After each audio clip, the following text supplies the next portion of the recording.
Olá pessoal, tudo bem? Sejam bem-vindos a esse vídeo e hoje eu quero falar um pouco mais a respeito de normas da igreja. E eu vou falar a respeito de normas referentes a questões morais. Antes de fazê-lo, eu quero trazer uma distinção importante. Nós, membros da Igreja de Jesus Cristo dos Santos Últimos Dias, cremos que Deus nos ama e por isso nos dá mandamentos. Os mandamentos, eles são normas que nós devemos seguir para ter felicidade nessa vida e na eternidade. Existem outros tipos de normas na igreja que não são expressamente mandamentos. Essas normas são baseadas em princípios eternos, são baseados na lei de Deus, na doutrina, nos mandamentos, mas não necessariamente elas têm o mesmo, posso dizer assim, status que um mandamento. Existem normas que mudam de tempos em tempos. Por exemplo, os membros da igreja do sexo masculino recebem o sacerdócio. Essa é uma doutrina, é um mandamento. Aqueles que forem dignos vão receber o sacerdócio. Mas a idade para ser ordenados a determinados ofícios variam de tempos em tempos. No passado, na época do profeta Joseph Smith, você podia ser ordenado diácono como adulto. Hoje não acontece isso hoje. Um rapaz que tenha 12 anos de idade, ele é ordenado ao ofício de diácono, recebe o sacerdócio arônico e recebe o ofício de diácono junto. Depois, aos 14, o ofício de mestre. Depois, aos 16, o ofício de sacerdote.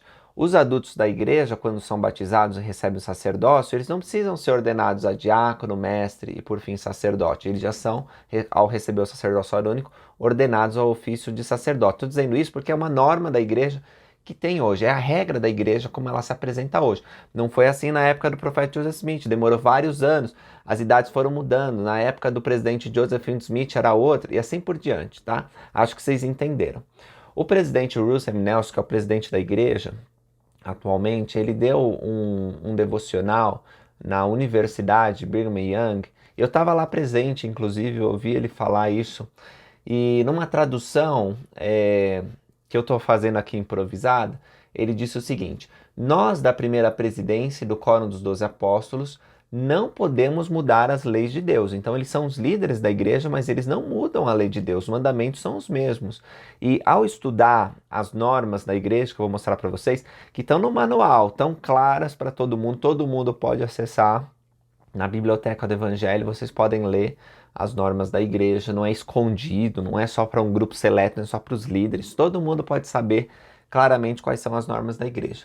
Quando nós estudamos essas normas, nós precisamos saber que elas estão lá, foram aprovadas pela primeira presidência do Quórum dos 12 Apóstolos, o manual, eles revisaram e colocaram lá essas normas, porque eles têm autoridade para fazer, né, para gerar os assuntos da igreja aqui nessa terra, mas eles não podem alterar os mandamentos de Deus. Vamos supor que, não sei, algum membro do Quórum dos 12 Apóstolos, ou mesmo eles unidos à primeira presidência, queiram alterar a vontade de Deus. Isso é impossível de acontecer. Deus os removeria de seu lugar. Não tem como acontecer, porque eles representam a vontade de Deus aqui na terra. Então, se eles quisessem mudar a lei da castidade, por exemplo, dizendo agora as relações sexuais não são mais apenas entre homem e mulher legalmente casados, elas podem ser realizadas sem você estar casado. Isso contraria um mandamento expresso em todas as escrituras e não pode acontecer. Mas as normas da igreja, as diretrizes da política da igreja que variam de tempos em tempos, elas ampliam ou explicam como esses mandamentos eles são desenvolvidos. Se houver um pecado relacionado à lei da castidade, como que o bispo, o presidente destaca, como que eles devem proceder. Então, não sei se deu para entender bem, mas vou continuar aqui a citação dele, eu acho que vai esclarecer. Então ele diz que eles, como primeira presidência com os 12 apóstolos, não alteram os mandamentos de Deus. Porém, temos o encargo de edificar a igreja e regular todos os seus assuntos em todas as nações. Assim, podemos ajustar a política quando o Senhor nos instrui a fazer isso. Quando eu falo política aqui, eu não estou querendo dizer política no sentido de eleições, de concorrer a cargos do governo, de participar de partidos políticos. Não é isso, tá, gente? A política tem um outro significado nesse contexto. Significa você criar regras para organização, no caso a igreja, e aplicar essas regras. Então, como que eu devo agir com relação aos transgêneros? Eu falei para vocês no vídeo passado. Então, parte do que eu falei para vocês está expresso nos mandamentos de Deus, referentes à lei da castidade, a importância do corpo como um templo sagrado, o amor do Pai Celestial por todos os seus filhos, mas várias especificidades, elas são determinadas por normas, por decisões da primeira presidência e do Quórum dos 12 Apóstolos. E é isso que ele está dizendo aqui. E depois ele inclusive dá um exemplo, porque houve um período onde a primeira presidência do Quórum dos 12 Apóstolos sentiu que para proteger as crianças, quando os pais dessa criança eles fossem do mesmo sexo, então essa criança ela não podia ser batizada até atingir 18 anos de idade, porque a igreja prega que o casamento é entre homem e mulher, legal e legitimamente casados. Então, para proteger, sentiram que não. Depois de algum tempo, mais ou menos uns 2, 3 anos, a igreja mudou e disse que se os pais autorizassem, né, ainda que fossem casados do mesmo sexo, a criança poderia participar da igreja, ser batizada e receber as demais ordenanças. Então você veja, mudou essa coisa. É diferente da doutrina. A doutrina diz, por exemplo, que as crianças elas não são responsáveis por seus atos, não podem pecar antes da idade da responsabilidade, que é 8 anos. Mesmo a primeira presidência, o Quórum dos 12 Apóstolos, não pode mudar a doutrina de que Jesus Cristo expiou por essas crianças e que elas não têm pecado e que Satanás não tem poder sobre elas. Então, batizar a criancinha seria uma abominação à vista de Deus. Entende? Mas pode restringir ou ampliar quem pode receber essa ordenança.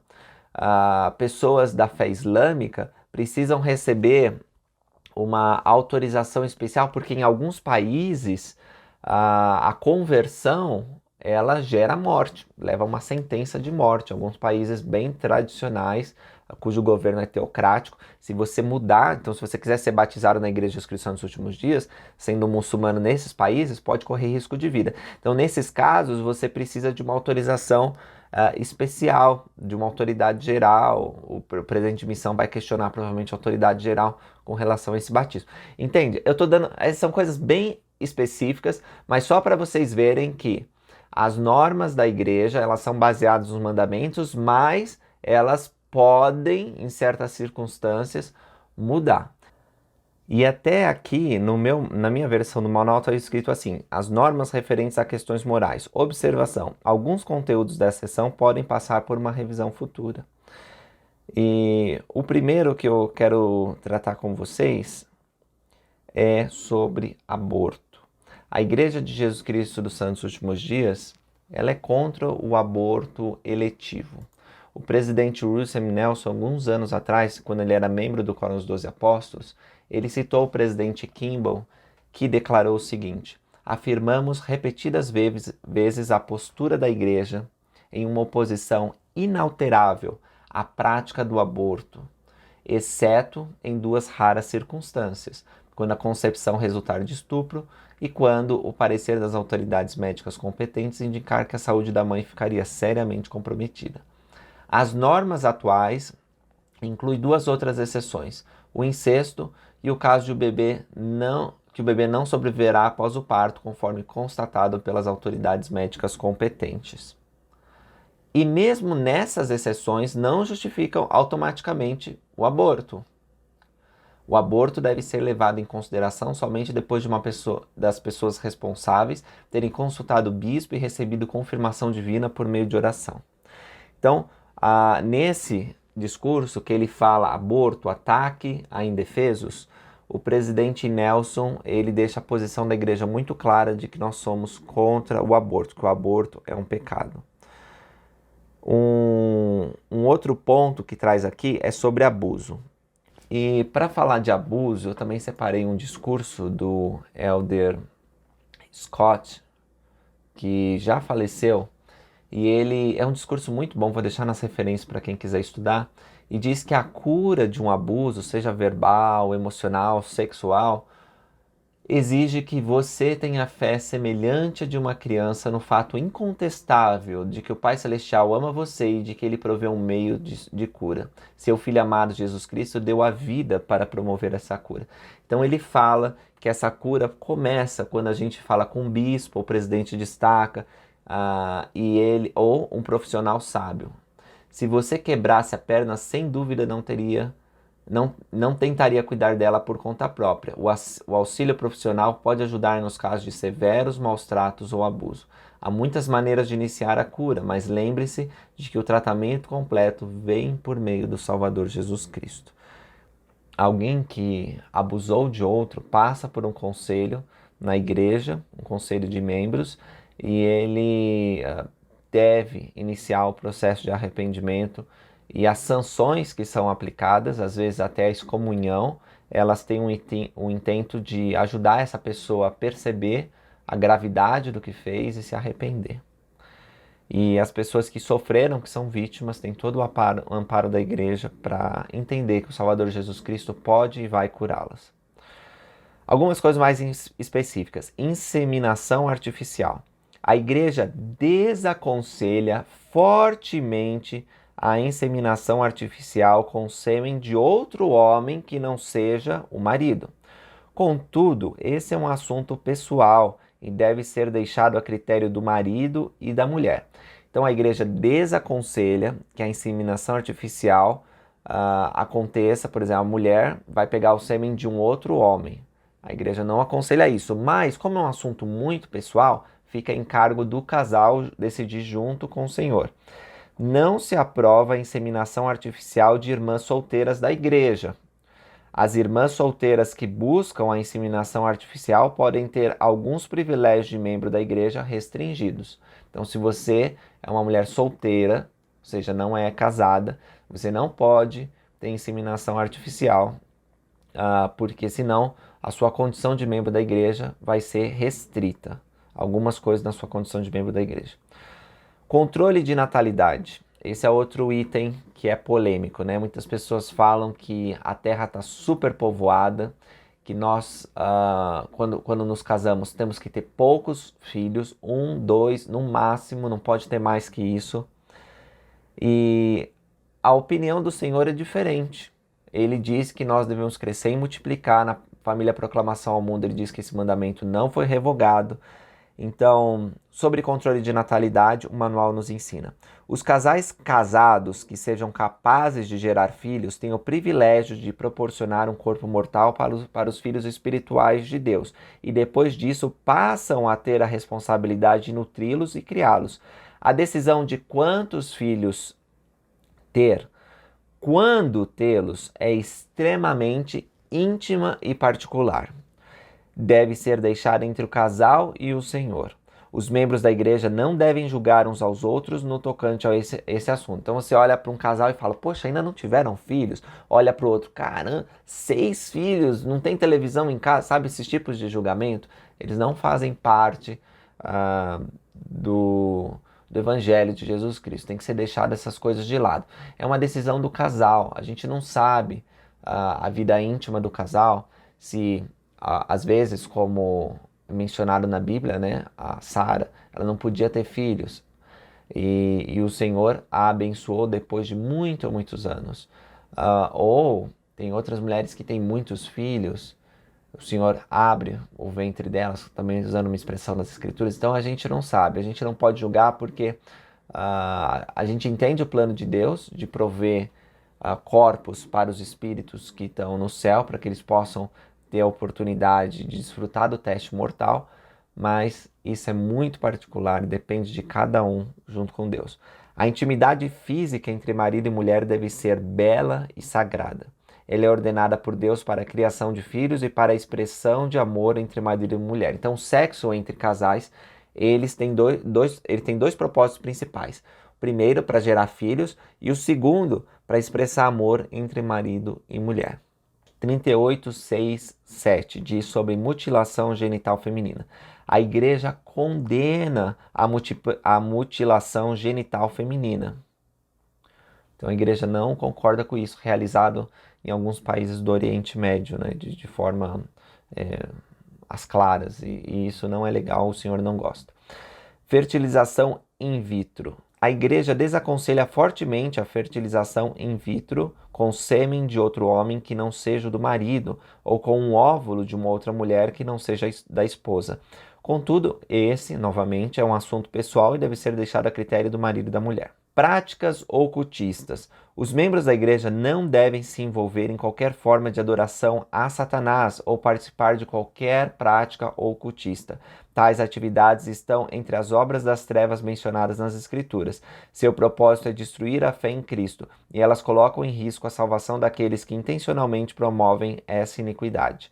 Essas coisas não devem ser praticadas como passatempo, não devem ser tema de reuniões da igreja, e não devemos nos aprofundar nesse tipo de assunto em conversas particulares. Para terminar esse vídeo, talvez a gente possa voltar a falar de outras normas, porque tem várias normas aqui da igreja em vídeos futuros.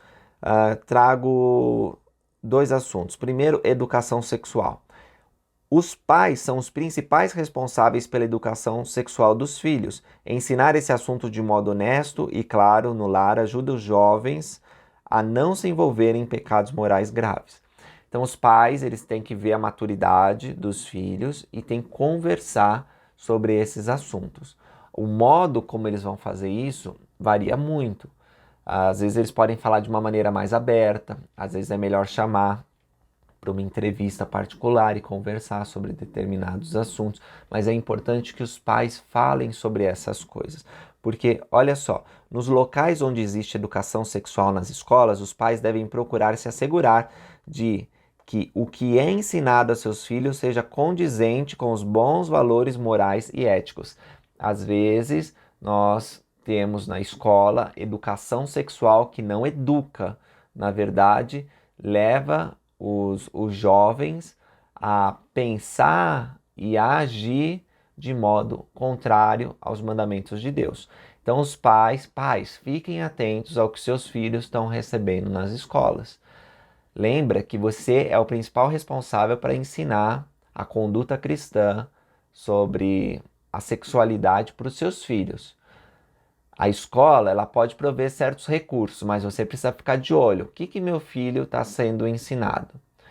E tem que preparar seu filho para lidar com certas situações que podem acontecer na escola ou em outros meios sociais, tá certo? Então a igreja ela tem essa norma sobre educação sexual. Sobre doação de esperma, a igreja desaconselha fortemente a doação de esperma. Sobre gravidez fora dos laços do matrimônio. As irmãs solteiras da igreja que estejam grávidas são incentivadas a procurar o bispo. Os serviços familiares estão disponíveis para aconselhamento com os líderes da igreja e aconselhamento com futuros pais solteiros e sua família. Não é necessária a indicação do bispo para esse serviço, nenhum valor é cobrado. Os líderes podem contatar os serviços familiares para obter ajuda. Então, se você ficou grávida e é solteira, você tem que procurar seu bispo, ele pode te ajudar com aconselhamento, mas tem também os serviços familiares SUD, que vão te orientar, tem psicólogos, tem terapeutas. Às vezes você não tem como criar o filho, você está preocupado com isso, e às vezes até sua família repudia essa gravidez. Então pede aconselhamento que existe também a J. Reuben Clark Law Society, posso citar eles porque é um grupo de advogados que já está presente no Brasil há vários anos, que presta serviço pro bono. E eles podem oferecer um aconselhamento jurídico com relação às questões familiares de forma gratuita. Então você pode falar com seus líderes para contatar esses advogados que fazem o serviço voluntário de tempos em tempos e alguma orientação nesse sentido. Lembra que ser membro da Igreja de Jesus Cristo significa que você faz parte de uma comunidade de santos e a igreja está para ajudar. Existem mandamentos divinos que têm que ser seguidos. Quando nós quebramos esses mandamentos, Deus não deixa de nos amar. Ele continua nos amando. Mas Ele pede que nos arrependamos, que passemos por uma mudança de coração, que abandonemos esses erros. Algumas normas da igreja são tão sérias que o desrespeito a elas levam à excomunhão. Você para de ser membro da igreja, seu nome é excluído dos registros da igreja. Apesar disso, você nunca, mesmo que aconteça com você, ou com alguém que você conhece, né, que foi excomungado, Deus não deixa de amar a pessoa que perdeu a condição de membro da igreja. Essa pessoa, depois de sincero arrependimento, ela pode receber todas as bênçãos novamente, pode ser tudo restaurado, mas precisa trilhar o caminho que conduz ao perdão. E isso às vezes leva tempo, às vezes anos, mas vale muito a pena. Eu vi um irmão que depois de muito tempo afastado dos santos, tendo sido excomungado e perdido as bênçãos do evangelho, lutou para voltar a ter sua condição de membro da igreja. E eu vi a sua face depois que foi rebatizado na igreja e teve as bênçãos restauradas. Que homem feliz ele era. Eu sei que o perdão ele é completamente possível, sei que seremos abençoados ao seguir os mandamentos e as normas da igreja. Obrigado por terem assistido esse vídeo. Se vocês têm dúvidas sobre outras normas ou procedimentos da igreja, podem enviar que a gente faz um vídeo. E é isso aí. Lembro vocês que nós estamos estudando o livro de Mórmon todos os dias, de segunda a sexta-feira, aqui no canal. E tem outros vídeos muito interessantes para assistir aqui também. Então não deixa de conferir eles.